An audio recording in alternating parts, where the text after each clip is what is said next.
Okay, so welcome everyone. Thank you so much for joining us on this last day of November. I'm super excited for Taylor's talk today. I'm going to let her introduce herself as I usually do, but I just wanted to say hello and say thank you guys for joining us again. We do have another talk coming up a week from today. I will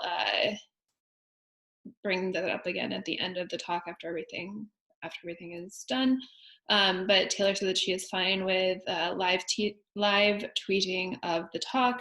Again, this is going to be recorded, so I will be on our YouTube channel later, probably in the next couple of days. But yeah, I'm super excited for this talk. I'm gonna let Taylor get started.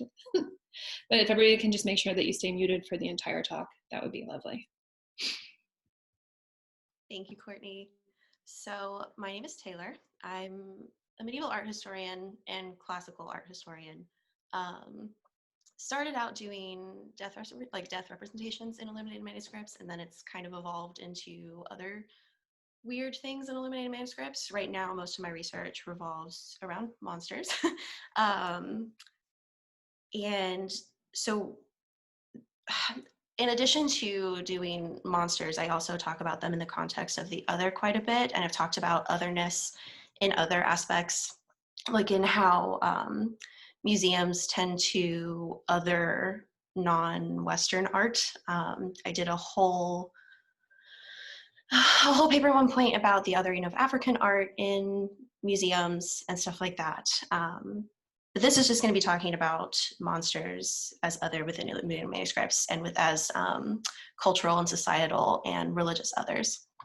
You're going to have to bear with me. This is my first professional public appearance since I had COVID earlier this year. So my brain is half there and my lungs are half there. So bear with me.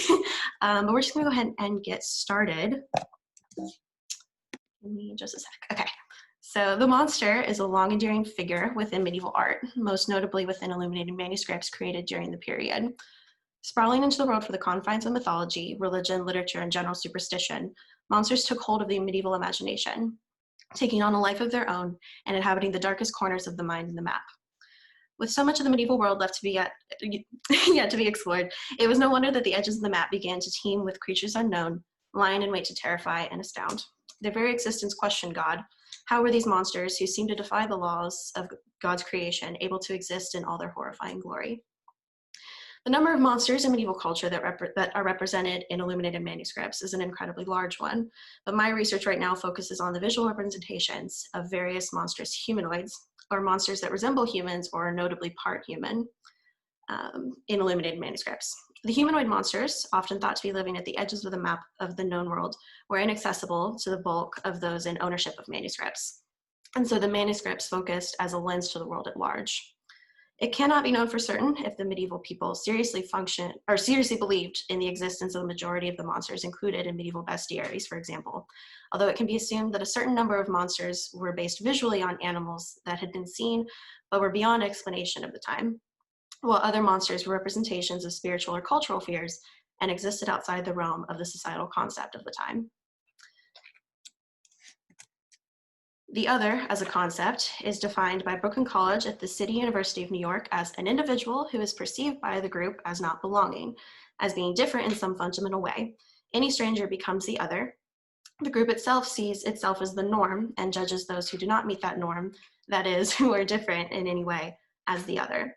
Perceived as lacking essential characteristics possessed by the group, the other is almost always seen as a lesser or inferior being and is treated accordingly.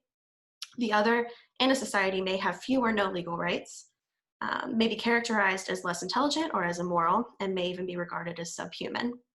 Within this definition, the monster is the ideal other figure. As a whole, society does not want to humanize someone it hates. It wants to make a monster out of them, and it is easier to hate someone that you do not understand.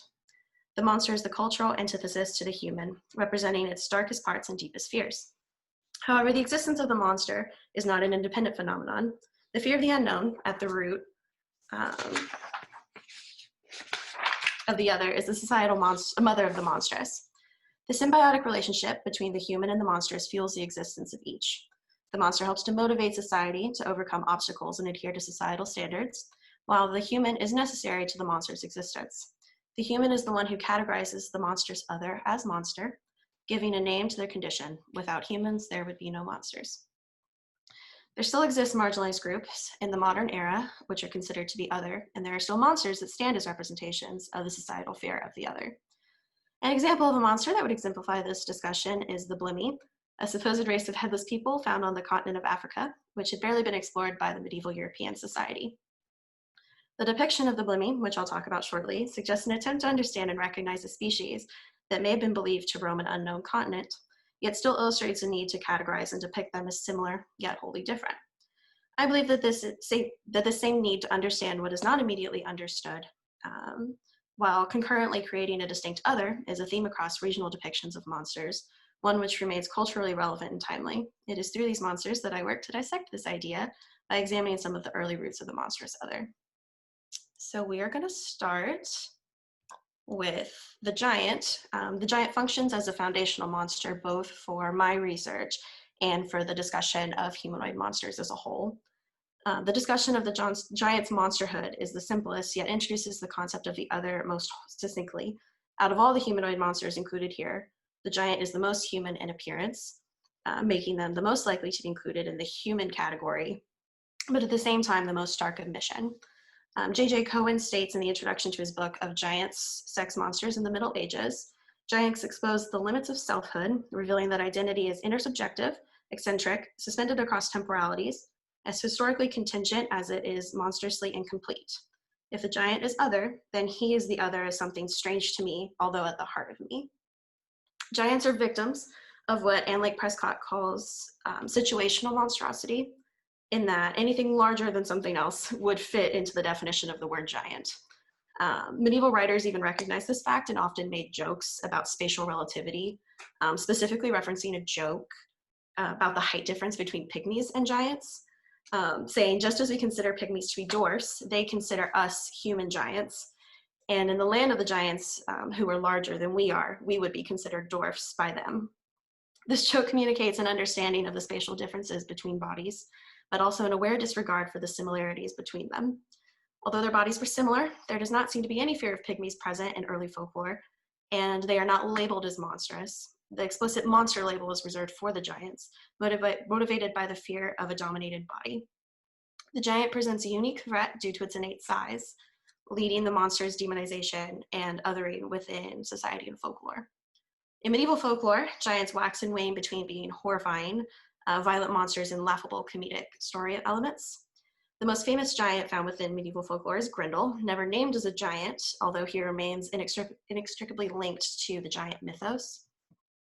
Grendel as a character and entity was first born onto the page in the Norwell Codex, an English manuscript dated to the early 11th century and famous for housing the original written record of Beowulf. In his original iteration, Grendel has no physical description. The original text only refers to him as the Old English word Shea de Ganga, or the Shadow Walker, along with hints of his largeness. There aren't illustrations within the manuscript, so there's no visual clues to what his appearance looked like. Grendel is meant to purely play on the human fear of the unknown, stalking the night with violent bloodthirst. The mysterious dimension of Grendel is a crucial part of how he is presented in Beowulf. There is no overt close description of him, though his eyes, his hands, and of course his head are foregrounded in the discourse. And though he seems to be huge, able to seize 30 men at once and carry them in his monstrous gloff, his size is left vague. The medieval fear of Grendel and the source of his lasting power throughout the history of English literature relies on pre-existing societal fears. The medieval people had an existing knowledge of giants and a fear of their size, combining that fear with a fear of the unknown and a fear of the night, creating a powerful enemy in Grendel. He is large, he is explicitly and frequently linked with evil, and his superhuman aspects, such as his strength and the terror he evokes, are all part of the paradigm of the monster, and there is no direct motive given for his violence against the Danes. Regardless of his motives, Grendel is undeniably an outcast from the Hall of the Danes and is portrayed as a barbarian figure operating outside of what is understood to be civilized society. It is in this concept of those orbiting the civilized society that the crux of the giant's monsterhood can be examined. Grendel, as well as other giants in medieval folklore, such as Gog Magog from British folklore, who, if you look at the screen, is depicted in the top left illustration along with his army, and Goliath, pictured on the right side of the screen, found in Christian mythos, all represent societal outcasts. In a paper I wrote prior to this specific research, I proposed the idea of a symbiotic relationship between monsters and society, wherein monsters are unable to exist as a conceptual entity without society, and society remains motivated by monsters as representations and byproducts of the communal fears. With the cataclysmic monster for this theory being the giant. If the giant, as humanoid in its appearance as it may be, is always in the outer orbit of society, unable to become free from the bonds of the other humanoid monsters stood no chance. My research extends visually to cover Gog Magog and Goliath, as well as John Mandeville's giants, which are depicted in the bottom left from the Harley 3954 manuscript. All of these giants vary in terms of traditionally communicated humanity, such as various states of dress, as you can see. But the visual language here is clear. No matter how human they appear, the giants are separate and other in their monstrosity. So next, we are going to talk about panotii. Sir John Mandeville also briefly mentions within his travel chapter relaying stories of the folk of diverse shape and marvelously disfigured, a peculiar unnamed monster found on the northern island beyond periphery of the medieval map. And in another isle be folk that have great ears, long, that hang down to their knees. No more is said about the monster, and the list continues on. However, The Wonders of the East, a work of medieval travel prose, wholly introduces the panotii, the next logical point of discussion after the giant. They are said to be 15 feet tall and 10 broad, with large heads and ears like fans. They spread one ear beneath them at night and wrap themselves with the other. Their ears are very light and their bodies are white as milk. And if they see or perceive anyone in those lands, they take those ears in their hands and go far and flee, so swiftly one might think that they flew. This folklore is echoed by Damien Kempf, who is a peer of mine who also studies these monsters, who says the panotii's ears are so large that they served as blankets on cold nights, but the panotii were also very shy creatures, and they used their ears as wings to fly away from strangers. To further solidify this exceedingly cohesive portrayal in literature and folklore, Pliny the Elder states that some other islands are also mentioned as those of the panotii, and though the people of which have ears of such extraordinary size as to cover the rest of the body, which is otherwise left naked, and that the panotii wore their hair very short, from which circumstance their ears appeared to be larger than size of usual. Due to their supposed lifestyle within the colder northern climate, the panotii seem to have developed monstrously large ears in order to keep them warm in the wilderness and to cover their nakedness. Although described as being similar in stature to the giant, in theory able to physically dominate any foes due to their largeness, the panotii lacked the fabled violent tendencies of the giants, instead using their ears as wings in order to escape any perceived threats.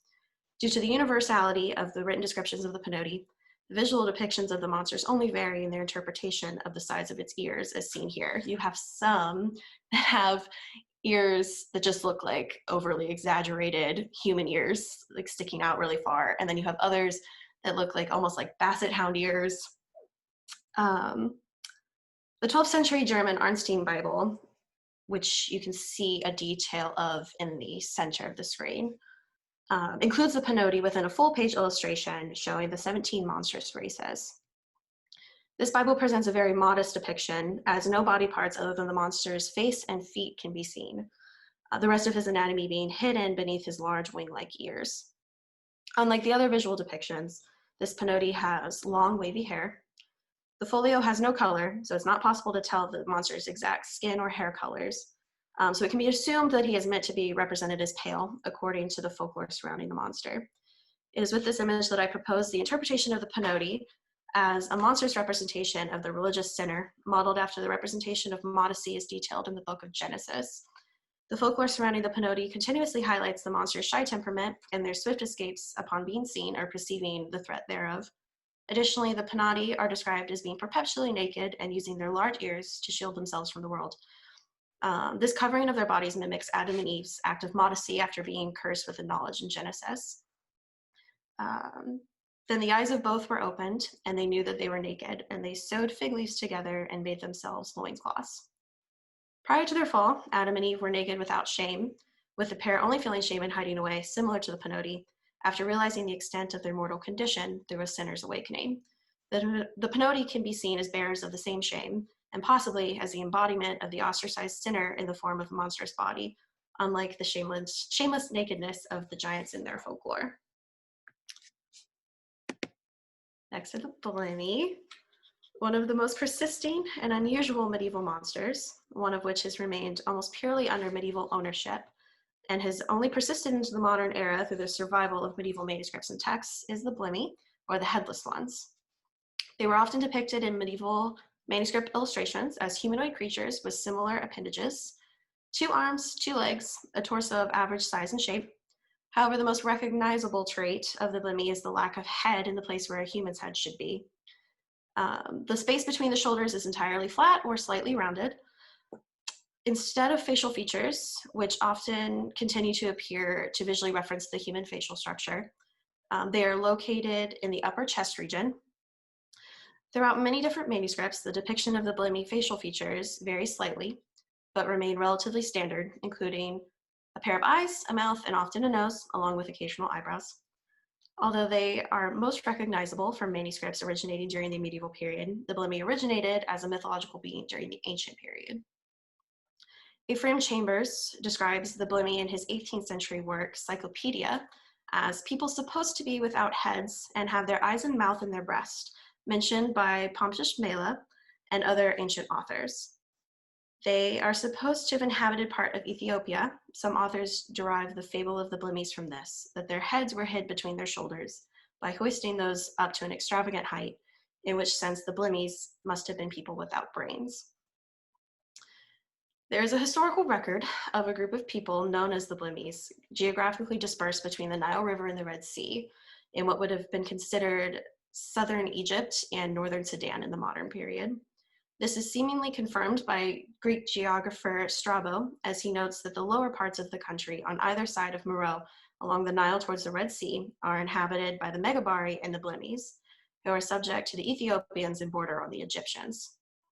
Olympiodorus, a Greek historian, claimed to have come in contact with the blemmyae and were guided peacefully to their country, and did not portray them as monstrous, as many other Greek authors were wont to do. To many Greek authors, Africa was largely unexplored territory, the perfect locale for the creation of monsters and the transformation of unseen peoples into creatures beyond the imagination. As Greater Continental Africa remained at the edge of the map, the stereotypes of its barbarian inhabitants persisted into the Middle Ages.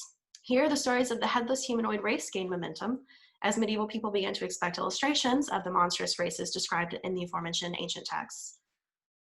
The Wonders of the East was often home to many illustrations of the monstrous version of the blemmyae, and the version included within the Codex, which is seen on the right side of the screen, offers a miniature using the same visual language dissected within previous discussion of the panotii, which then continues to be translated into other illustrations. These monsters also reflected broader medieval ideas of what a normal body should be. Set them, for instance, against the way that the bodies of human men and women were described by 14th century Italian physicians, who said that the greatest strength possessed by humans is their vertical nature, giving them the ability to oversee the rest of the animal kingdom.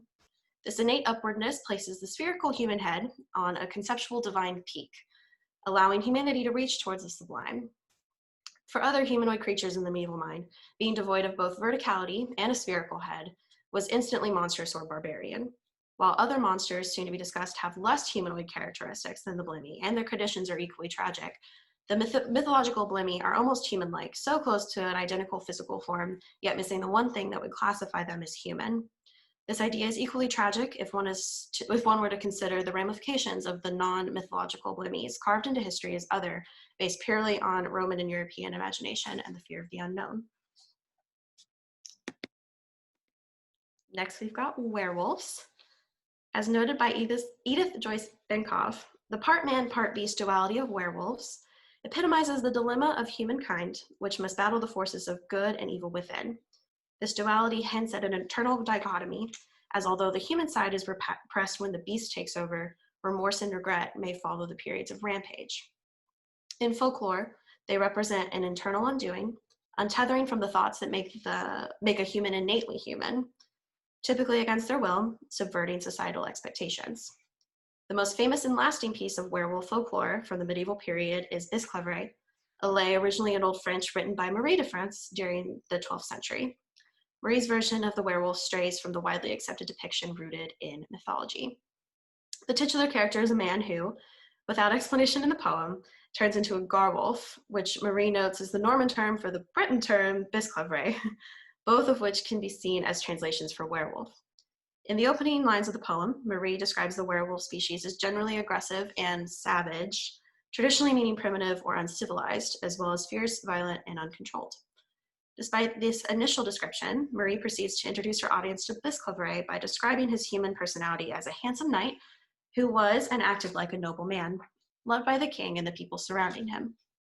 He is humanized by Marie and is shown to live a normal life alongside his wife, treating her with respect and care. However, he disappears from their house once a week for 3 days, causing his wife eventually to pressure him into sharing his monstrous secret with her. He turns Bisclaveret into a wolf, running deep into the forest while surviving on whatever prey he can catch. In this folklore, the only way for Bisclaveret to reverse his state from wolf to human is to once again enrobe himself in human clothes, literally dressing himself in humanity. For the werewolf Bisclaveret, his clothes function both as a physical tether to his humanity and as the final part of his uncontrolled monstrous ritual. The clothes must be his, rather than any human clothes, allowing Bisclaveret to have ownership over his own humanity and personhood, as donning his clothes becomes the act of donning his human skin once again. Without his own garments, Bisclaveret is trapped in his wolf body permanently. As translator Judith P. Schoaf notes, the horror of the garwolf arouses in the introduction turns out to be irrelevant in this tale, in which the real horror is the woman who betrays the man that she loved, as she, disgusted and frightened by the monster lying dormant inside her husband, steals his clothes in order to trap him inside the wolf body and marries another man.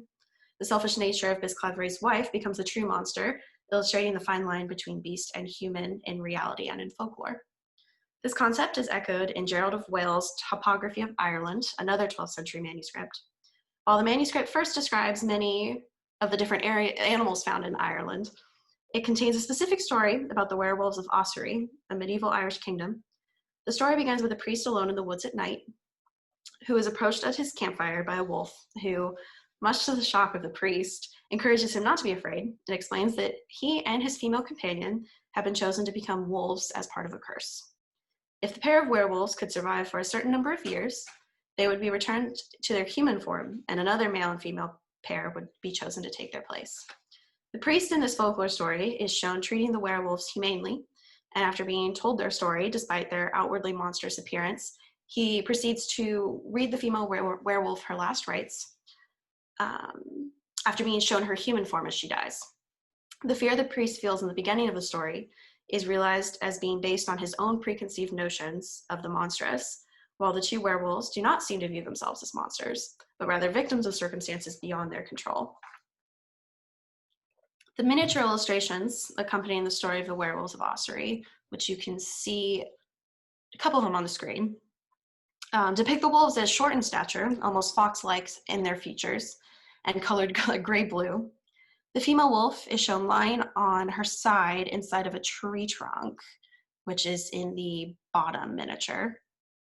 But even she faces the priest, being shown with her paws outstretched towards him in what seems to be an accepting, thankful pose. Interestingly, in the miniature with the female wolf present, the male wolf is shown standing or possibly walking due to the upward position of his left foot. On his hind legs, bipedal, behind the priest.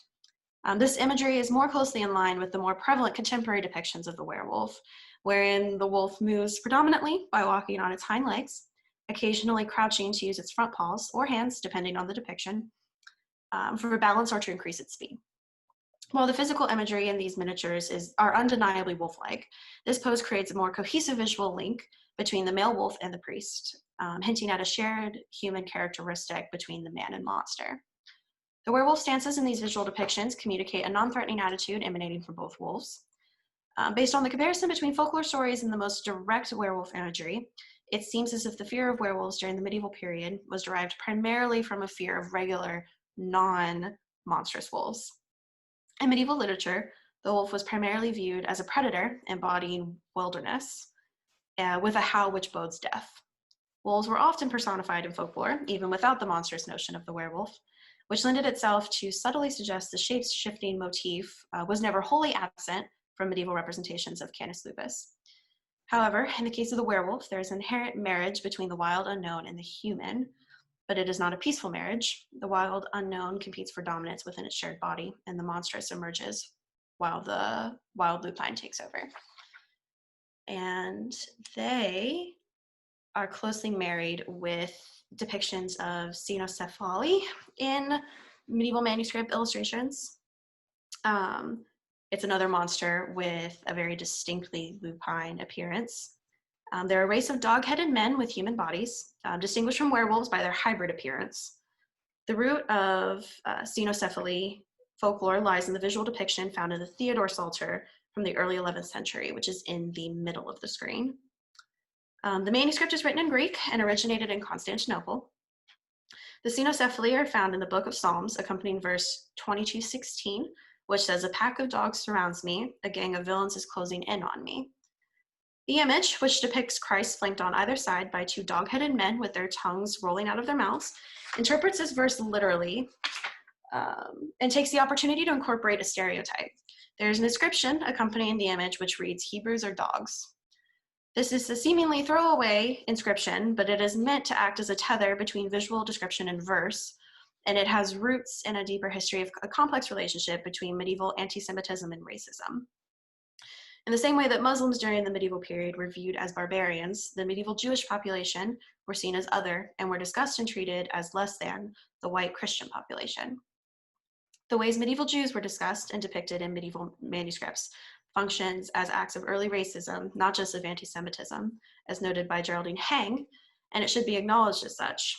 Instead of opposing pre-modern prejudice to modern racisms, notes Heng, we can see the treatment of medieval Jews, including their legalized murder by the state on the basis of community rumors and lies, as racial acts, which today we might even call hate crimes, of a sanctioned and legalized kind.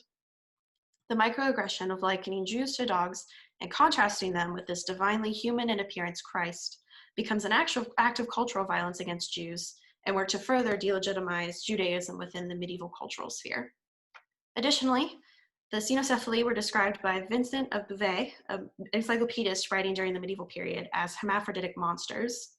This conceptualization of the cynocephaly as a hybrid duality through the lens of hypersexualization is a long-lasting tradition within racist and othering rhetoric, used here to show cynocephaly and the Jews they were used to represent as deviants lying outside the societal sexual norms, violating heteronormative categories.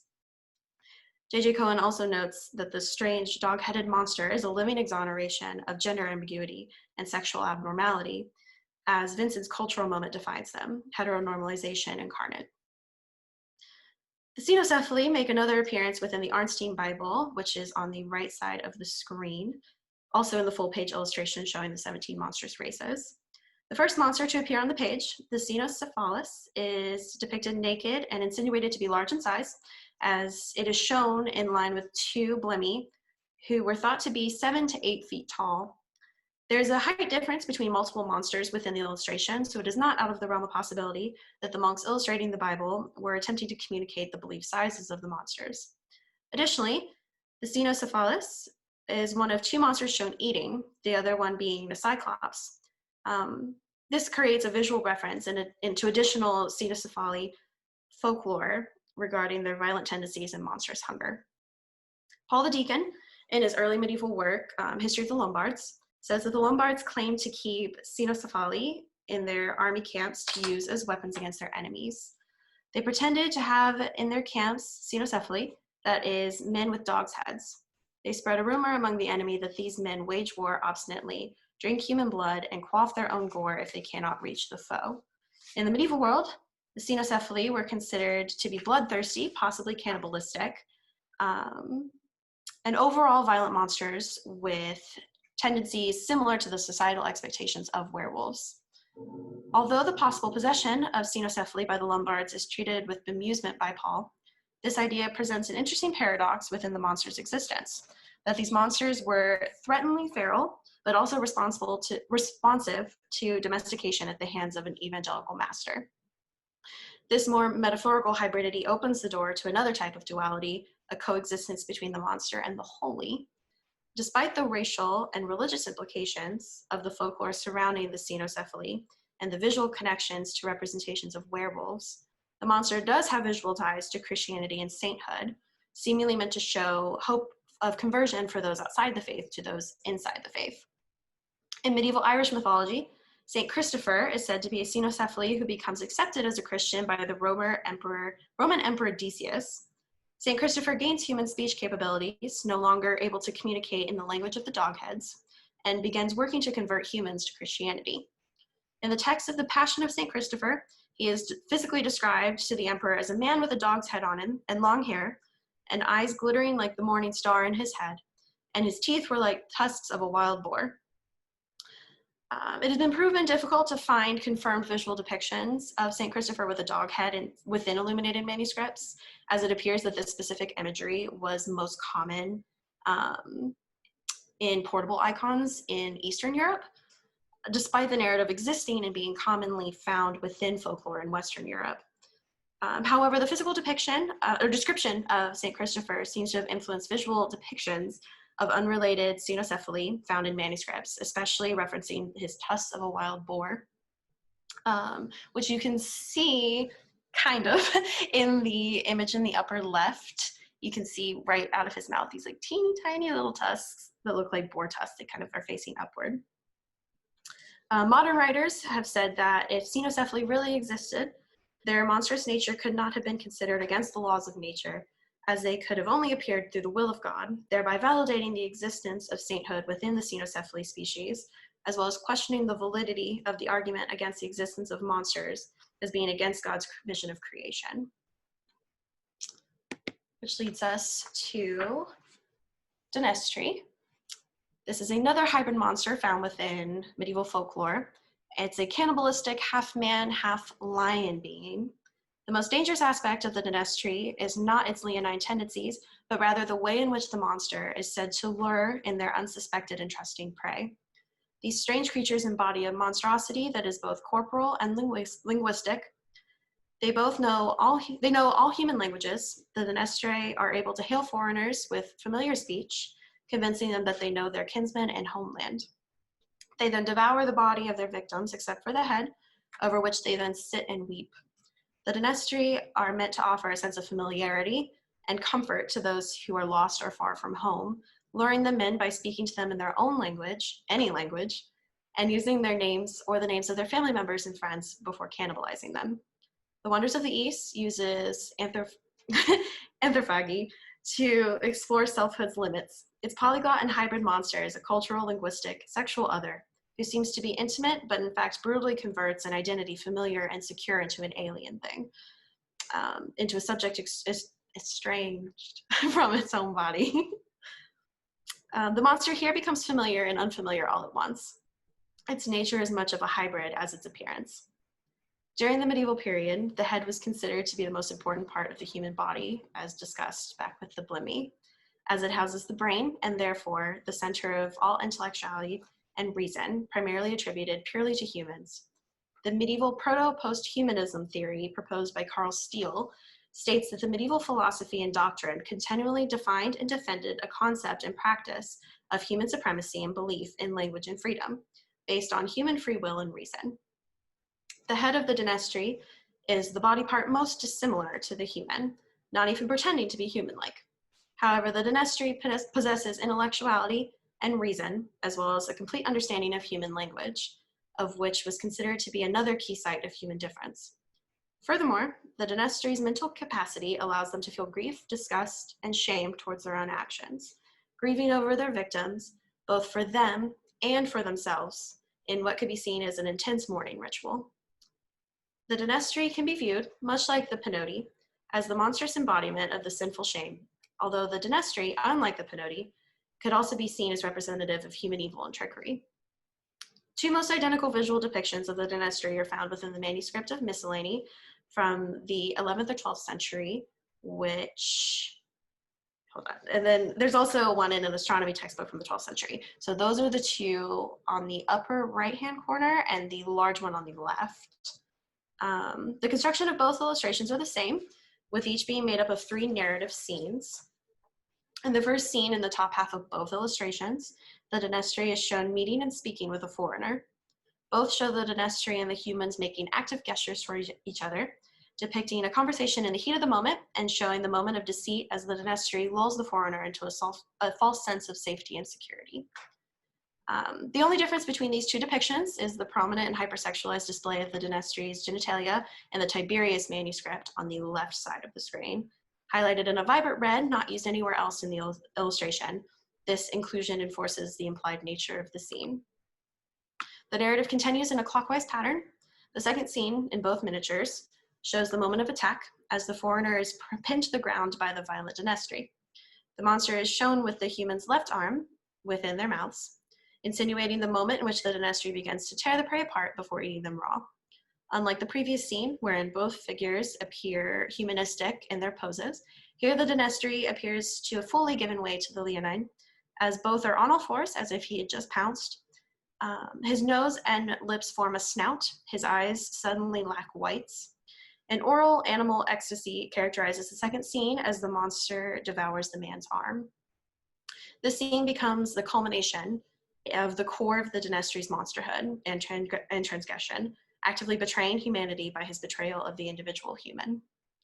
In the final scene, the donestre are shown just within the frame of the miniature, from the chest up, cradling their heads within their hands and staring wide-eyed at their victims, now merely heads, as the rest of their bodies have already been devoured entirely. The donestre are shown in a moment of shock and anguish, mourning over their victims' last remnants, eyes blissfully closed.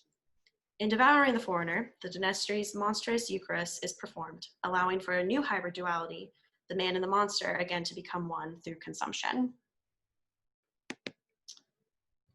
And then another monster with hybrid duality is the centaur, who are mixed beings, half men, half horses, born in Babylonia, originating from Greek mythology and folklore. Composed of a human head and torso and a horse's hindquarters, the centaurs were born from the union of Ixion and a cloud made by Zeus to resemble Hera. The mythology surrounding centaurs in ancient Greece was multifaceted, which is a continuous theme in monster folklore. On one side is Chiron, a centaur and talented doctor who was rewarded by Zeus after giving up his immortality by placing him amongst the stars after his death, becoming a constellation. On the other side, however, centaurs were viewed as aggressive and savage, wild creatures, as their history was a fabric woven with threads of violence and roughness. During the wedding of Pirithous and Hippodamia, they got drunk and set out to rape the bride.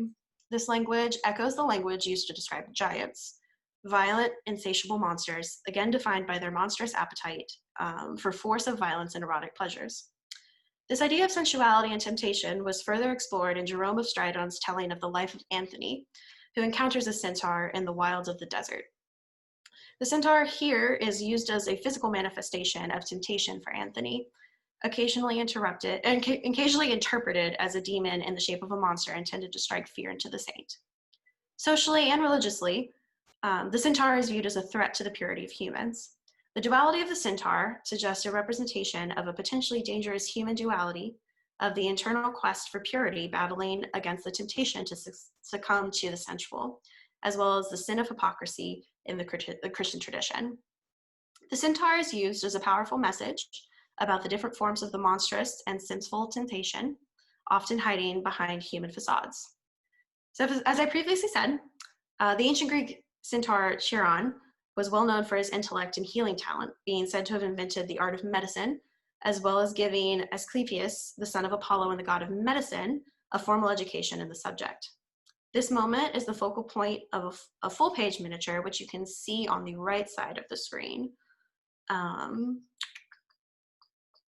which has a section discussing the medicinal properties of parts taken from four-legged creatures, in an image captioned Asclepius Plato Centaurus. Now, the British Library, on their listing for this manuscript, does not denote this folio as being related to Chiron, as its introductory page for the digitized manuscript captions the folio as a full-page miniature showing a man and a centaur presenting a book to a central figure in a blue veil or hood and a landscape full of animals. This image has the caption, Asclepius Plato Centaurus. The British Library also declines to translate the caption mentioned. I, however, propose that this image is not merely a depiction of just a centaur and two men, but rather Chiron, Asclepius, and Plato, based on the Latin in the caption. I believe that Asclepius, seen in the image, is a misspelling or bastardization of the Latin Asclepius.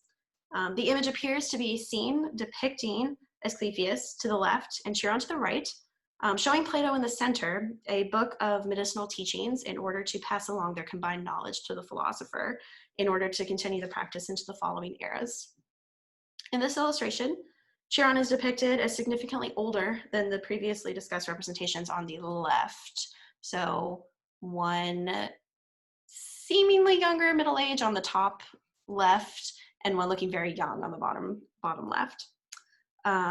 He's balding on the top of his head in the right illustration, with gray hair wrapping around the back and continuing into a fully grown matching beard. His youth is gone, shedding the juvenile recklessness of the centaurs and appearing more ancient than others.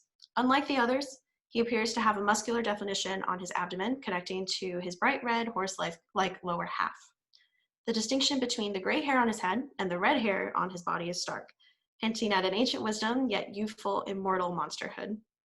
The two human figures face him, as if listening to his wisdom, as they peruse the book together. Asclepian snakes slither beneath their feet. The monster is redeemed here as a symbol of wisdom and intellect, while operating in the same monstrous body which demonizes his species. All right, so we're at the conclusion. There is a long history of intense violence against people considered to be outside the definition of the social norm.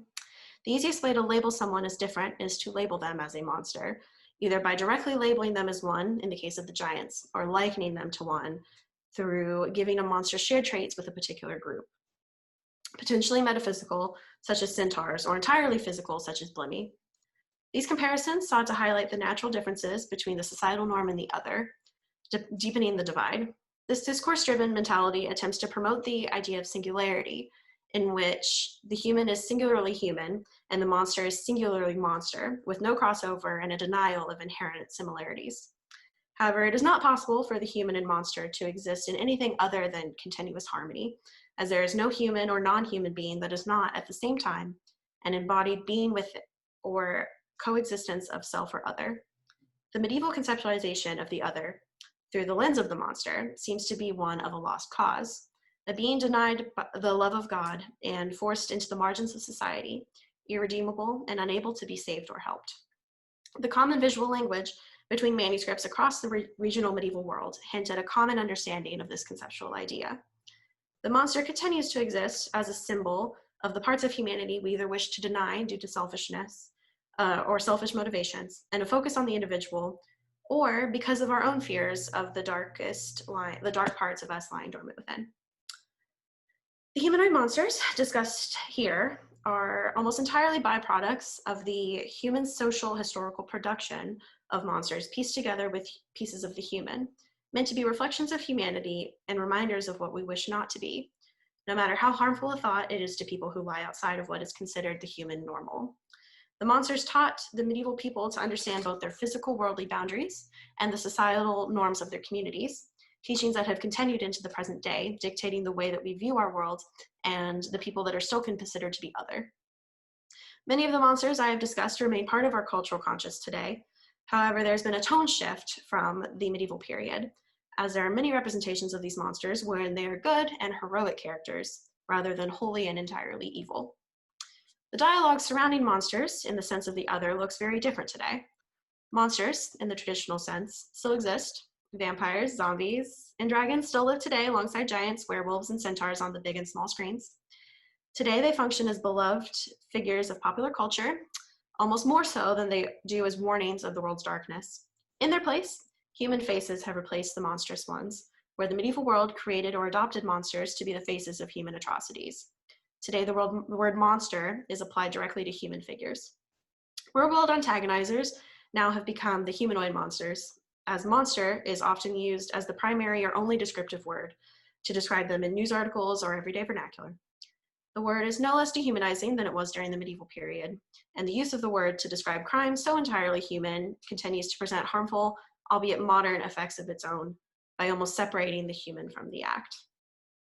This interpretive disconnect also affects the way that society views those considered, not considered necessarily monstrous, but still considered to be other, such as minority groups, immigrants, opposing religious groups, countries seen as part of the third world, the LGBTQ community, and other groups seen outside of the normal and accepted dominant global community. They all continue to experience monstrification in the contemporary world, and marginalized groups will remain unable to be free of this perceived monstrosity until the non-other is able to view them as equal and entirely human. And that's all I've got. Yay. Thank you so much, Taylor. Just open the floor up to any questions or comments. Please. You can either just start talking, or if there's a lot of people that want to talk, we can use the hand function. Whatever works for anyone. Would you mind terribly putting some of the names of those monsters in the chat so we can see how they're spelled? Absolutely. I know they have some weird spelling. Hello, excuse me, can I ask the question? Okay, we'll start with Kristen, and then room 274 will be afterwards. Sorry, your name's not in your chat box, so I don't know who it is. Oh, I'm gonna change it right now. Okay, Kristen. Sure. Yeah, I was really struck by the first story of the werewolf, where it's almost like the monstrosity of the werewolf is in his wife's sexual betrayal. Right. And I'm wondering if you could just talk more about that, because I found it interesting, the idea of monstrosity as a temporary state that's sort of, like, as you said in your conclusions, kind of put on you by someone else, right. but in this sort of intimate setting. Yeah, it's almost a very like modern concept in the way that we put the monster label onto things that are not obviously monsters. And I would recommend going and reading the whole poem. I can also put that in the chat as I'm typing out the names. Great. Because you can find a whole English translation of the whole poem. And I mean, it gets a little wild. There's a point where Bisclavret, he's been trapped in this wolf form for a hot minute. And then he becomes kind of adopted by the king that he used to be a knight for. And there is a moment where he ends up meeting both the man that his wife married and his wife again. And in an act of revenge that almost in the context of it seems reasonable, he bites her nose off and is able, it's a weird ending, but in a great way, where he becomes wholly accepted by people around him other than his wife as a monster, and then is wholly accepted again when he is able to become human again, when his clothes are returned to him and he is able to resume normal life. But yeah, it's a very weirdly modern way of placing the word monster onto someone, where in the way that the story is told, I don't want to say blame, but the demonization becomes not him but becomes her. And so you come out of the story where Marie has very much set it up that werewolves they're scary and they're violent, and then you come out of it where the real violence was more emotional violence and not traditional violence, if that makes sense. Yeah, thank you. Yeah. Okay, it was Lisa, right? Who was next? Oh, I was already typing the whole thing in the chat. Okay, so I'm just going to read. Oh, sorry, I can actually just like show my face so you wouldn't be just seeing my university there. So what I wanted to ask is, like, have you considered the monsters as other in terms of foreigner? inferior, different, and monstrous exclusively through its foreignness? If so, have you considered places outside Europe, such as China or Russia? The reason I'm asking that is because I was actually looking for the representation of the foreigner in terms of the monster on Russian maps of the 17th century and on the old maps in China, but I wasn't able actually to find anything. Like there is the representation of the others, but they do not look like monsters. So I was just thinking maybe you know more about that. Now, for the research I've been doing, it has been very localized, so it's been very European. I can think of at least one or two resources off the top of my head, though. I can also drop my email in the chat, and I can see if I can find those and send them to you. I can't think of anything off the top of my head in terms of specifics right now, but I think I might have a resource or two for you if you'd be interested in that.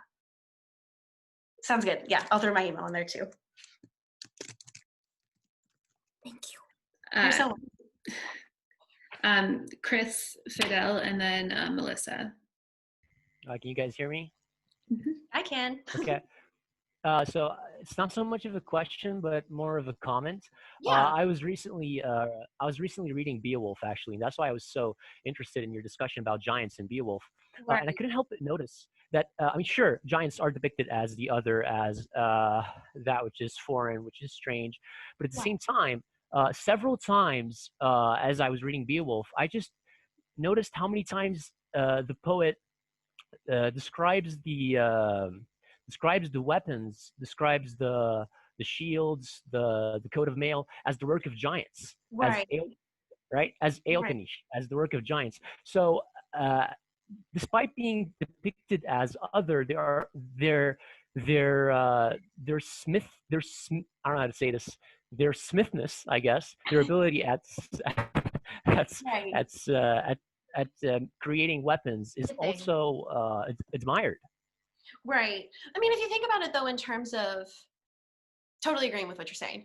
If you're thinking about it in terms of, again, I hate to use words like this, but like usefulness, there's a certain usefulness to creations like that. I mean, technically, swords and stuff like that are still inherently violent objects, especially in that period. And so it's interesting to think about that in terms of, is there certain places within society and society then where certain aspects were seen as useful and accepted and other aspects weren't? I'd like to go more into that at some point, but that is a really interesting like idea of how accepted can a monster be within society and what parts of monsters or who people who are seen as monsters are to certain parts of society. If I could cut in here really quick, there's actually a lot of really interesting work on the smith as other, especially in Norse society. Basically, the idea is smiths are often spatially separated off from settlements and put somewhere else. And in Norse mythology, they're associated with dwarves, also with the smith Wayland, who is like quasi-human. So there's a lot of this idea of like smiths are not quite us as well. And I think that kind of plays into the whole thing. Yeah. If I may just add, I was about to mention Wayland as well. If you think about it, Wayland is basically like the prime example of a social outcast. He's a complete social outcast who has his workshop on his own and whose only job in life is to create all these different weapons. He has absolutely no contact with the exterior. And so, yeah. Yeah, no, that's a really good point.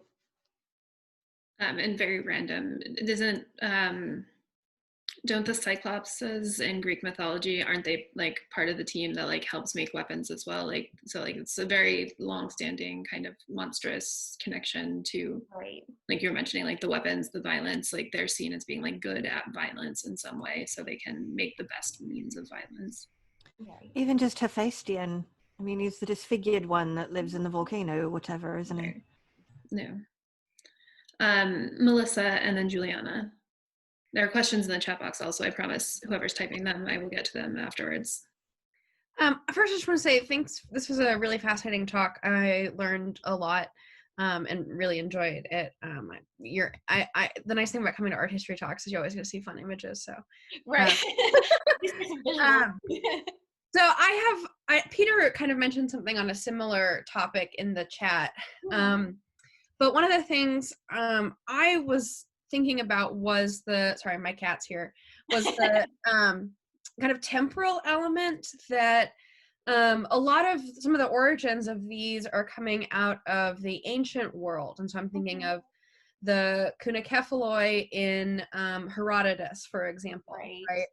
And you've mentioned Pliny, but then a lot of your manuscripts that you're drawing from are 11th century forward, it looks like. So you had the one early medieval example, and it may just be your specialty is later. It is a little bit later, yeah. But I didn't know if you knew anything about the kind of like early medieval period in between the ancient world and the kind of high medieval world, if the early medieval world was also replicating some of these ideas about monsters. I was gonna say, I can't speak too much to like the early medieval period and stuff like that. That's a little outside of my area, but I have seen where there is almost kind of a transitionary period where there is a really heavy focus on ancient depictions of monsters and the way that they kind of shift from the classical period to a lot of the images that you saw. There definitely is kind of a progression in terms of a lot of the images. Does Isidore's etymologies talk about any of these monsters? I think so, off the top of my head. I want to say that at least a couple of the ones that I talked about, even if they're not specifically named, because a couple where I talked about them, they were not explicitly named, but the descriptions were so literal onto the dot of what the monsters I was talking about that you almost can't deny it. And a lot of other scholars have made the same connections. So it's kind of the same thing, where even if they're not explicitly named, you can usually trace them. Or they lended themselves to, even if they weren't specifically that monster, they then lended themselves to depictions of other monsters as they were kind of evolving throughout the period. Okay, thank you. Yeah. Juliana. Hi, sorry, wait, let me turn on my video. Okay, things are a little weird here. So thank you, Taylor, for your talk. I was wondering, just like when you show those blemmyae images, I was just struck because I had never actually realized how strange their like genital area is, like when you look at them in a series, right? And so I was wondering if, and I apologize if you did address this during your talk, but if you were considering like the sexual aspects of these monsters, not just of the blemmyae, but like of all of them, in comparison or together, or either as deviation or as like procreation and right. Like that is something that I have been working into my research. It's not so much that I touched on in this specific talk, but it is a part of my research, because that's usually one of the easiest visual cues to being other, just because they're usually nude. And it's such a glaring difference a lot of times, where a lot of the facial, like especially with hybrid monsters and humanoid monsters, a lot of the facial features and stuff like that are very similar. Like in I haven't really done anything with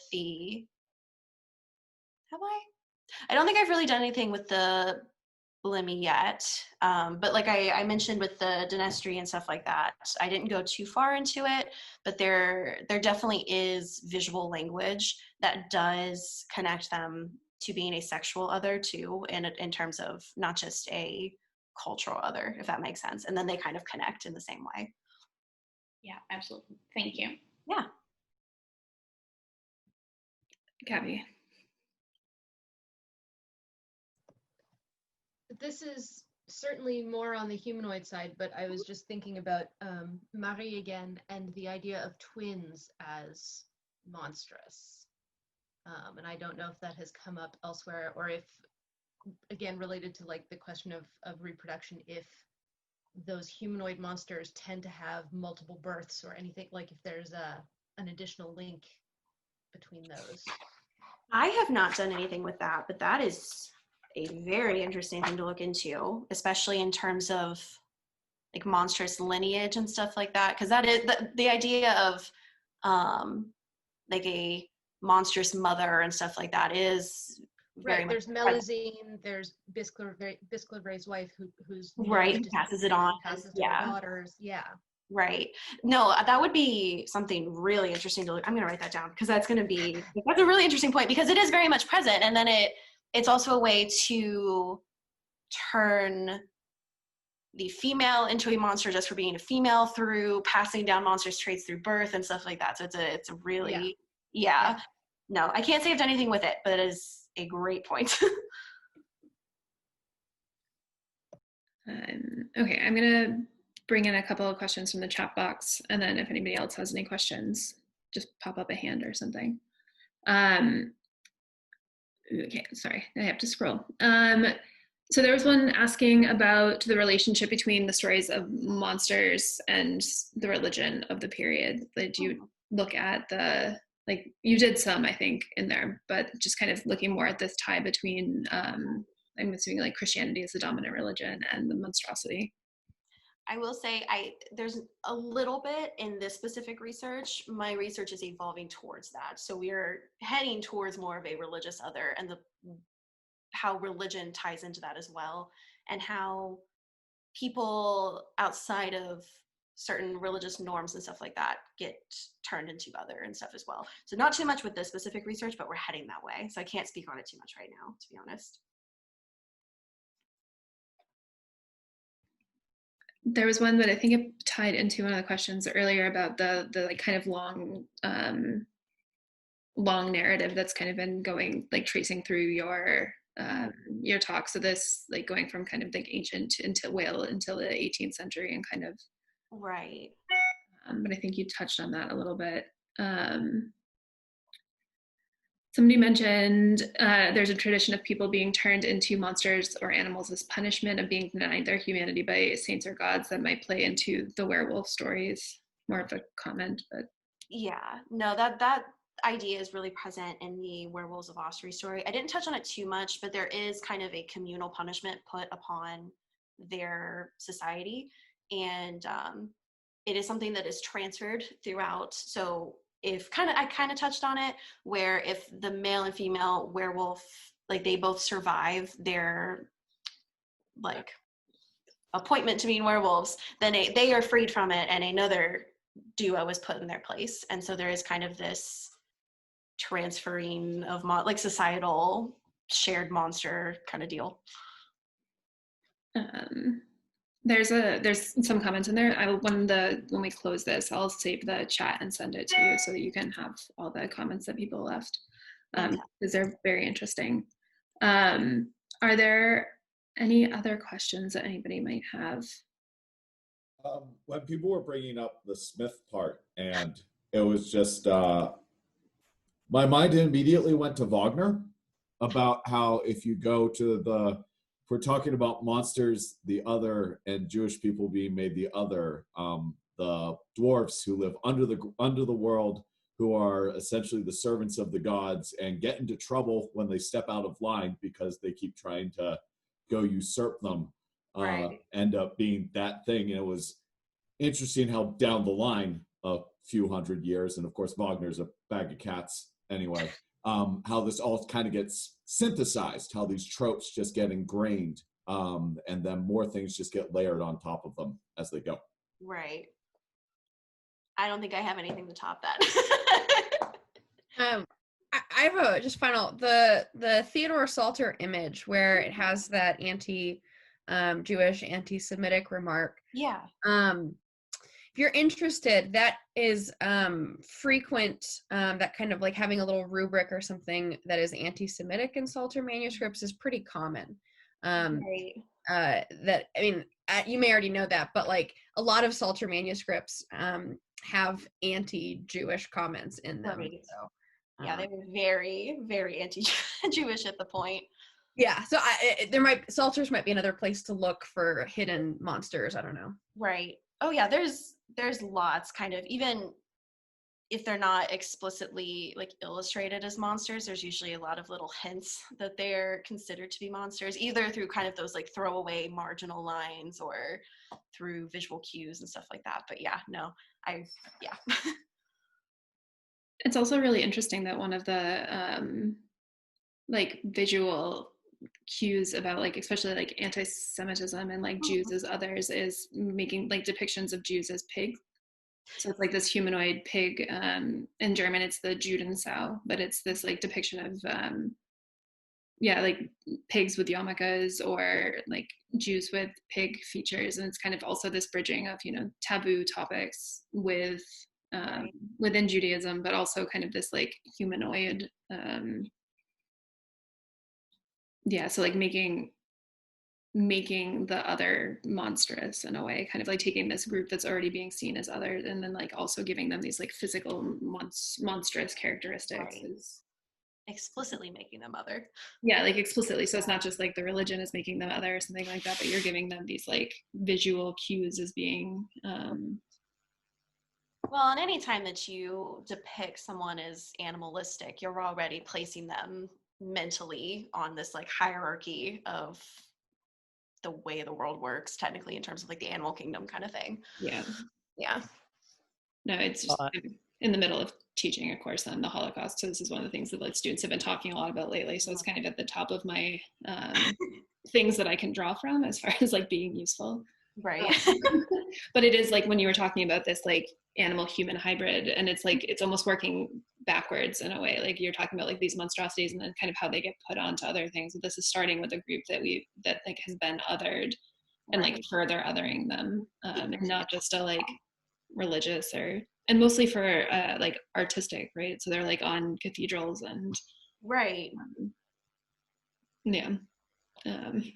It's not really a question, but it's just like no, I like the comments. Well, I do have a question. Just out of curiosity, is there any scholarship or do you have any information about the depiction of monsters in, well, not just Western manuscripts, but in Eastern manuscripts, for example, in Arabic or Persian manuscripts? Is there any scholarship on that? I might have some resources for that too. I put my email down in the chat, but you can also DM me on Twitter as well, or just regular tweet me on Twitter. I might have at least same kind of thing. I might at least have a resource or two for that I've kind of come across in my like database. Okay, I'll just send you an email then. Yeah, please do. Do we have any other questions? I'm sure I'm going to come up with something as soon as like we leave, and I'll tweet it to you. But please do. Do we have anybody else? Okay.